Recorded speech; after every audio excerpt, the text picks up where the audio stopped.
Bismillahirrahmanirrahim.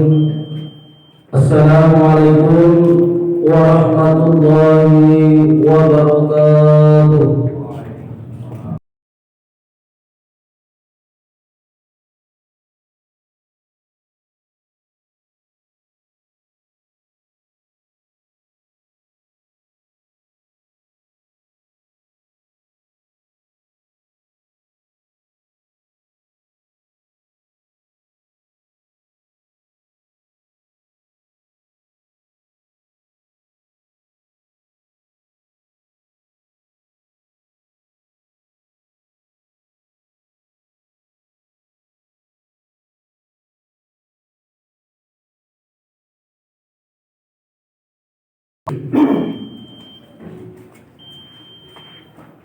Bismillahirrahmanirrahim.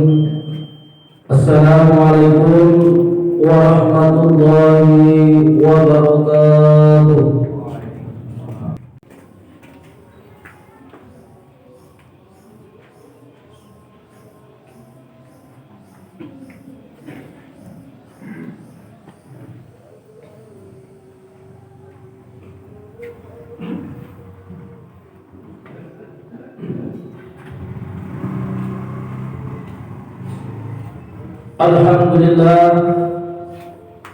Alhamdulillahilladzi asra bi'abdihi laylan minal masjidil haram ilal masjidil aqsa alladzi barakna hawlahu linuriyahu min ayatina innahu huwas sami'ul basir. Ashhadu an la ilaha illallah وأشهد أن محمدا عبده ورسوله الذي لا نبي بعده. اللهم فصل وسلم وبارك على حبيبنا محمد صلى الله عليه وسلم. اللهم صل على محمد وعلى آل محمد. فيا أيها الحاضرون إني أوصيكم وإياي باتقوا الله فقد فاز المتقون. اتقوا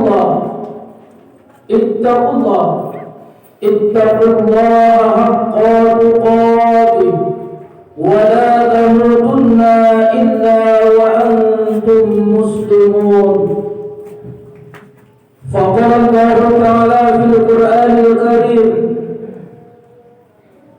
أعوذ بالله من الشيطان الرجيم. بسم الله الرحمن الرحيم. سبحان الذي أسرى بعبده ليلا من المسجد الحرام إلى المسجد الأقصى الذي باركنا حوله لنريه من آياتنا إنه هو السميع البصير. وآتينا موسى الكتاب وجعلناه هدى لبني إسرائيل ألا تتخذوا من دوني وكيلا. صدق الله العظيم. Kaum muslimin sidang jemaah Jumat rahimakumullah, pada kesempatan kali ini tiada yang kita ucapkan melainkan mengucapkan alhamdulillahirabbil alamin. Segala puji bagi Allah Subhanahu wa taala yang telah memberikan kita kesehatan, dan Allah Subhanahu wa taala masih memberikan kita keimanan, sehingga dengan keimanan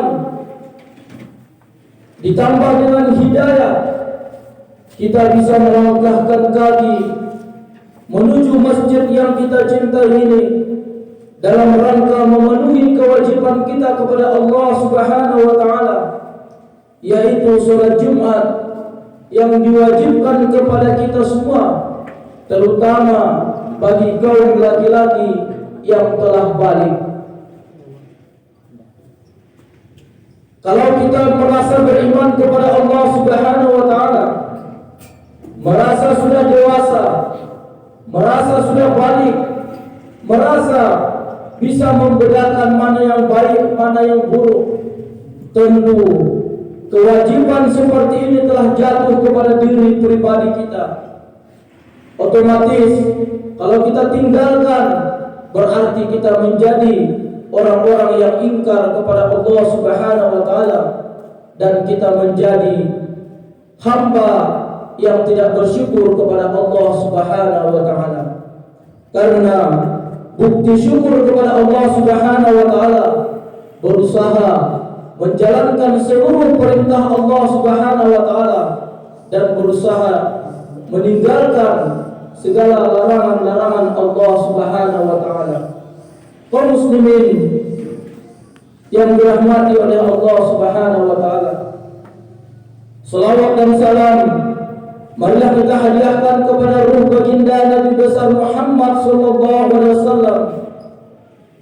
Allahumma shalli ala Muhammad wa ala ali Muhammad. Kita mengenang perjuangan Rasulullah sallallahu alaihi wasallam tidak semudah membalikkan telapak tangan.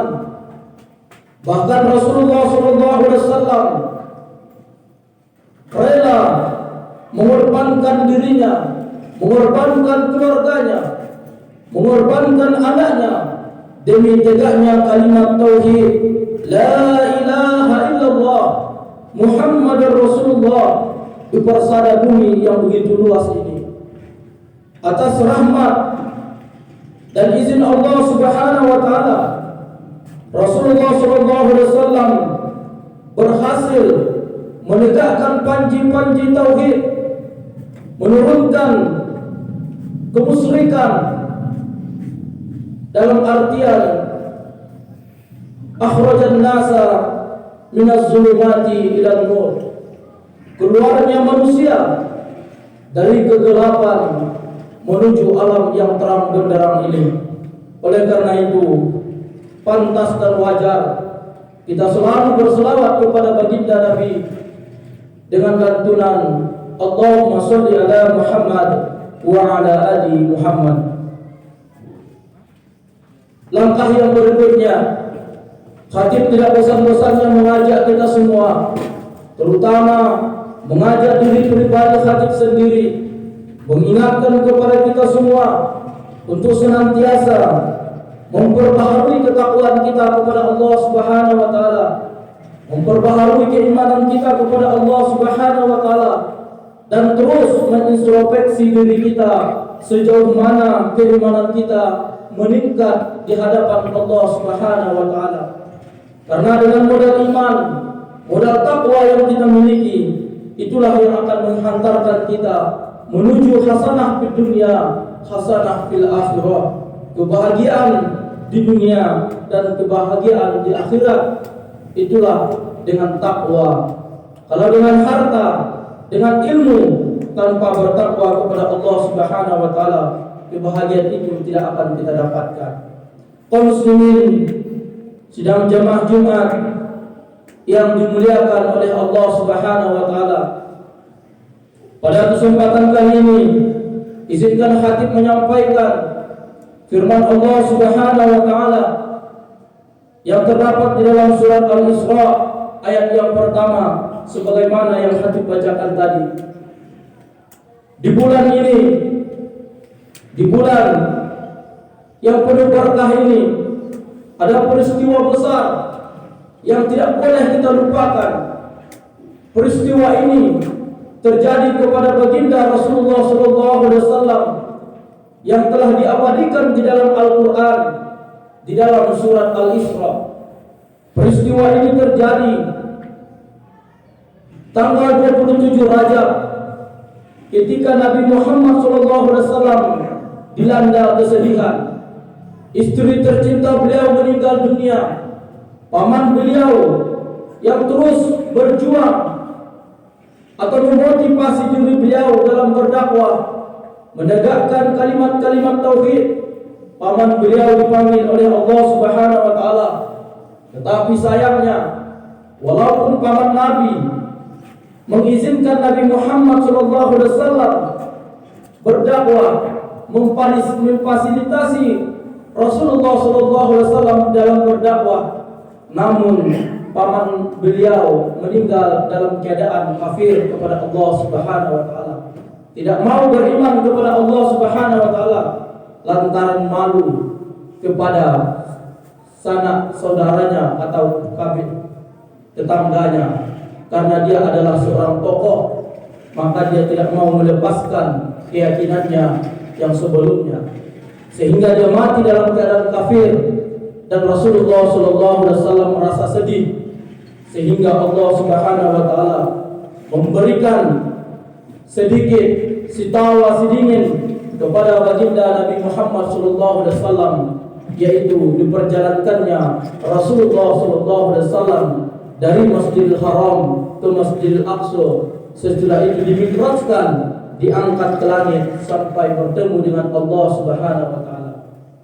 A'udzu billahi minasyaitonir rajim. Bismillahirrahmanirrahim.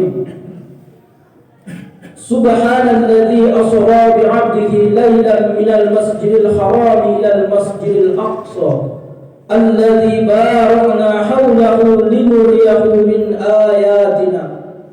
Kalau kita telaah firman Allah Subhanahu wa taala diawali dengan kalimat subhanalladzi, mensucikan Allah Subhanahu wa taala. Kalau seandainya kita langsung ke pertengahan ayat, kadang-kadang kita tidak yakin bahwasanya Rasulullah SAW diperjalankan di tengah malam, di sepertiga malam dari Masjidil Haram ke Masjidil Aqsa dengan waktu yang begitu singkat. Secara logika kita tidak akan percaya. Bahkan Rasulullah SAW dimikrajkan, diangkat ke langit sampai bertemu dengan Allah Subhanahu wa taala hanya beberapa sepertengah malam saja perjalanan beliau dari Masjidil Haram ke Masjidil Aqsa sampai ke langit. Tetapi ketika akal kita berpikir ini tidak mungkin, tetapi kalau keimanan kita menjawab ini terjadi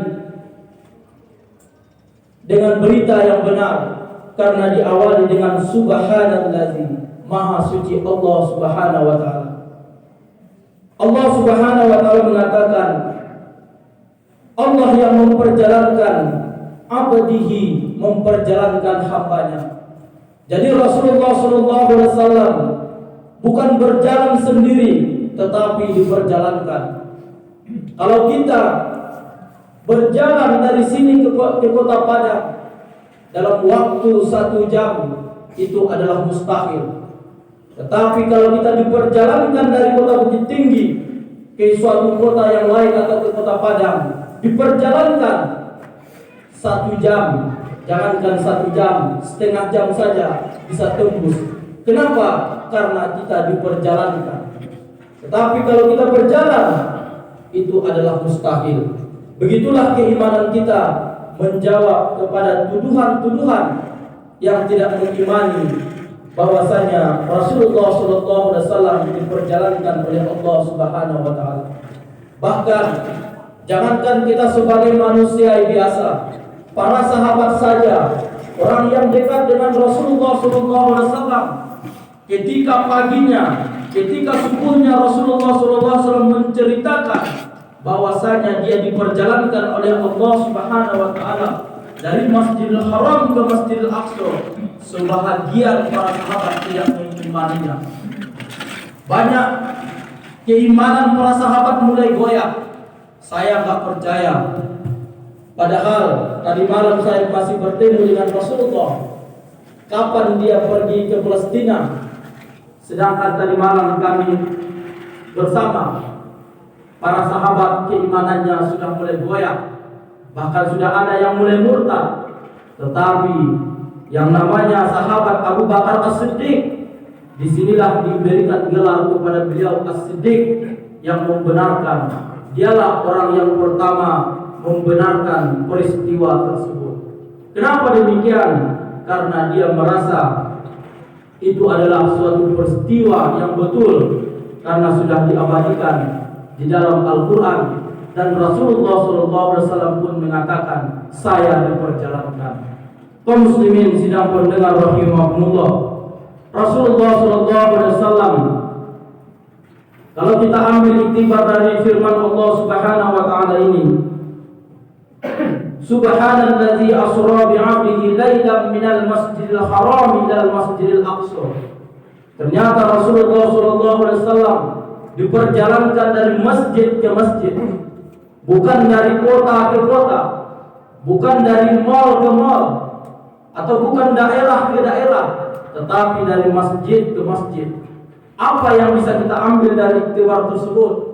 Ternyata masjid adalah suatu yang kita butuhkan di dalam kehidupan kita sehari-hari kalau kita menjadi orang yang beriman kepada Allah Subhanahu wa taala. Masjid adalah salah satu tempat kita memecahkan suatu solusi permasalahan apapun yang ada di dalam kehidupan kita bermasyarakat, bisa dipecahkan di dalam masjid. Dan masjid adalah tempat kita berkumpul, dan masjid adalah tempat kita untuk berjamaah. Jadi ini adalah salah satu yang bisa kita ambil, betapa pentingnya kita sebagai muslim kembali ke masjid, sebagaimana yang orang Minang katakan, kembali ke surau, kembali ke surau, kembali ke surau. Kaum muslimin sidang pendengar rahimahumullah, dua masjid ini adalah bangunan yang tertua yang diberikan oleh Allah Subhanahu wa taala di permukaan bumi ini.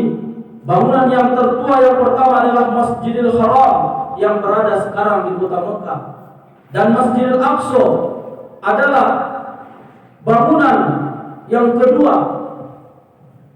Dan orang muslim pernah berkiblat ke Masjidil Aqsa selama, kalau nggak salah, 18 bulan.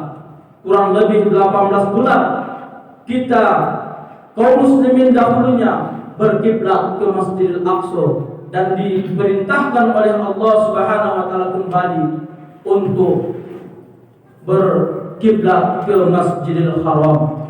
Oleh karena itu, dua tempat ini adalah tempat yang paling mulia.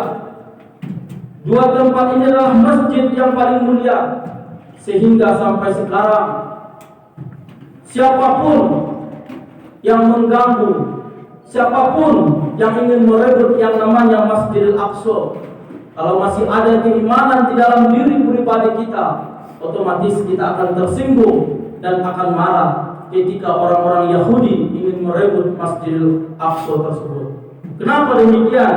Karena masjid itu sudah diabadikan di dalam Al-Quran kita, sudah diceritakan di dalam Al-Quran kita, dan Masjidil Aqsa itu adalah tempat mikrasnya Nabi Muhammad SAW sampai ke langit. Jadi kalau ada orang mengatakan, orang Yahudi, orang Israel mengatakan ini adalah milik kami, dan kita pun sebaliknya seperti itu, orang Muslim mengatakan ini adalah milik kami. Kenapa demikian? Buktinya ada di dalam Al-Quran kami. Itu makanya sampai sekarang orang-orang Palestina berjuang terus merebut Masjidil Aqsa dari tangan-tangan orang Israel, karena mereka menganggap kamilah benteng terdepan menjaga Masjidil Aqsa ini. Jadi kita sebagai orang yang di luar dari Masjidil Aqsa, yang dibutuhkan mereka adalah doa dari kita supaya mereka dibebaskan dari tangan-tangan Zionis yang ingkar kepada Allah Subhanahu wa taala. Kita hidup tenang di sini, sedangkan mereka di sana mati-matian memperjuangkan negeri mereka, mati-matian memperjuangkan yang namanya Masjidil Aqsa. Tetapi kadang-kadang di dalam hati sanubari kita sebagai orang muslim, ya udah biarkan saja, kan itu urusan mereka dengan Palestina, dengan Israel, urusan mereka dengan orang Zionis. Ini sebenarnya adalah pemahaman yang salah. Kalau seandainya mereka tidak mau lagi memperjuangkan diri mereka, memperjuangkan harta mereka dari Masjidil Aqsa, otomatis Masjidil Aqsa akan direbut oleh orang-orang Zionis, dan kita yang di luar hanya bisa gigit jari dan bisa melihat di dalam media. Kaum muslimin sidang pendengar rahimahumullah, yang terakhir, apa kata Allah Subhanahu wa taala? Barakna haulahu linuriyahu min ayatina, agar kami diperlihatkan sebagian tanda-tanda kekuasaan kami. Itu makanya Allah Subhanahu wa taala memperjalankan Nabi Muhammad SAW sampai ke langit. Nabi Muhammad SAW melihat kejadian-kejadian yang luar biasa, bertemu dengan para nabi, bertemu dengan para malaikat, bahkan bertemu dengan Allah Subhanahu wa taala. Di dalam sejarah diperlihatkan ini surga, ini neraka.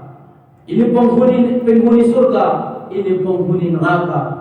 Apa iktibar yang kita ambil? Inilah kekuasaan yang diberikan oleh Allah Subhanahu wa taala. Supaya apa?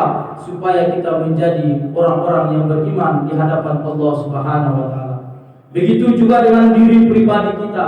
Kalau kita pergi ke suatu tempat, ke tempat wisata misalnya, atau ke tempat yang luar biasa menurut akal pikiran kita, disitulah kita akan beristighfar kepada Allah Subhanahu wa taala dan memuji kepada Allah Subhanahu wa taala dengan mengatakan subhanallah.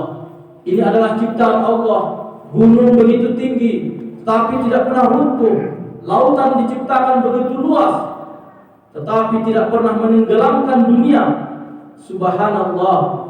Dengan begitu kita masukkan ke dalam hati nurani kita, disitulah kita bertambah keimanan kita kepada Allah Subhanahu wa taala, melihat kekuasaan Allah Subhanahu wa taala.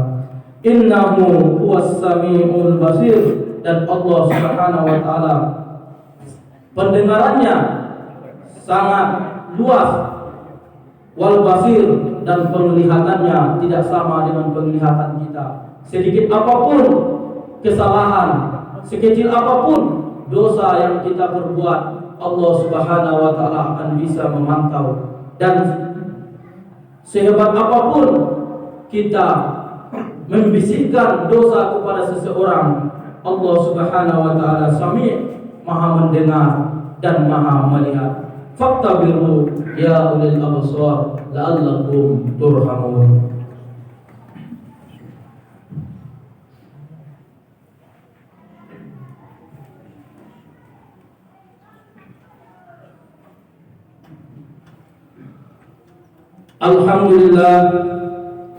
Alhamdulillahilladzi anzala as-sakinata fi qulubil mu'minin liyazdadu imanan ma'a imanihim. Walillahi junudus samawati wal ardh wa kana Allahu aliman hakima. Asyhadu an la ilaha illallah wa asyhadu anna Muhammadan abduhu wa rasuluh alladzi la nabiyya ba'dah. Allahumma shalli wa sallim wa barik ala habibina Muhammad sallallahu alaihi wasallam. Allahumma shalli ala Muhammad wa ala ali Muhammad. Fa ya ayyuhal hajirun, inni usikum wa iyaya bittaqallah faqad fazal muttaqun. Ittaqullaha haqqa tuqatih wa la tamutunna illa wa antum muslimun. Allahumma wal 'asr innal insana lafi khusr illa alladhina amanu wa 'amilus shalihat wa tawasaw bil haqq wa tawasaw bis sabr. Allah Subhanahu wa taala berfirman, demi masa, dari tahun ke tahun, dari masa ke masa, sesungguhnya kita dalam keadaan merugi kecuali orang-orang yang bertakwa, menasihati, sabar, dan menasihati di jalan yang baik. Allah Subhanahu wa taala mengingatkan kepada kita, wal 'asr, sesungguhnya kita manusia dalam keadaan merugi. Oleh karena itu, marilah kita perbaharui keimanan kita kepada Allah Subhanahu wa taala, dan kita ambil iktibar dari firman Allah Subhanahu wa taala. Marilah kita kembali ke surau. Kita ramaikan masjid kita, kita makmurkan masjid kita ini supaya kita bisa menjadi orang-orang yang tidak merugi di sisi Allah Subhanahu wa taala. Karena seluruh solusi bisa dipecahkan di dalam masjid. Seluruh permasalahan bisa dimusyawarahkan di dalam masjid, dan ketika kita berjamaah sebanyak-banyaknya, maka para musuh-musuh Allah Subhanahu wa taala sudah mulai ketakutan. Kemarin kita sudah mulai mencoba yang namanya subuh mubarak. Mari kita tingkatkan kembali di daerah-daerah sampai ke pelosok-pelosok yang namanya subuh mubarak. Supaya apa? Supaya para musuh-musuh Allah Subhanahu wa taala mulai ketakutan kepada orang muslim, dan pintu-pintu keberkahan dibuka oleh Allah Subhanahu wa taala. Ini adalah salah satu solusi kita supaya kita bisa menjadi manusia yang beruntung di sisi Allah Subhanahu wa taala. Inna Allaha wa malaikatahu yusholluna 'alan nabi ya ayyuhalladzina amanu shollu 'alaihi wa sallimu taslima. Allahumma shalli 'ala Muhammad wa 'ala ali Muhammad kama shallaita 'ala Ibrahim wa 'ala ali Ibrahim wa barik 'ala Muhammad wa 'ala ali Muhammad kama barakta 'ala Ibrahim wa 'ala ali Ibrahim fil 'alamin innaka Hamidum Majid. Allahumma ighfir lil muslimina wal muslimat wal mu'minina wal mu'minat al ahya'i minhum wal amwat bi rahmatika ya arhamar rahimin. Rabbana zalamna anfusana wa illam taghfir lana wa tarhamna lanakunanna minal khasirin. Allahumma afina min kulli bala'id dunya wa adzabil akhirah wa syarrid dunya wa syarril akhirah. Ghafarallahu li wa lahum bi rahmatika ya arhamar rahimin. Allahumma inna nas'aluka salamatan ya Allah, salamatan minal bala, salamatan minal waba, salamatan minal fahsya'i wal munkar ya Allah ya arhamar rahimin. Rabbana zalamna anfusana wa illam taghfir lana wa tarhamna lanakunanna minal khasirin. Rabbana atina fid dunya hasanah wa fil akhirati hasanah wa qina adzaban nar. Ibadallah, inna Allah ya'murukum bil adli wal ihsan wa ita'i dzil qurba wa yanha 'anil fahsya'i wal munkar wal baghi ya'idukum la'allakum tadhakkarun wa la dzikrullahi akbar. Aqimus shalah.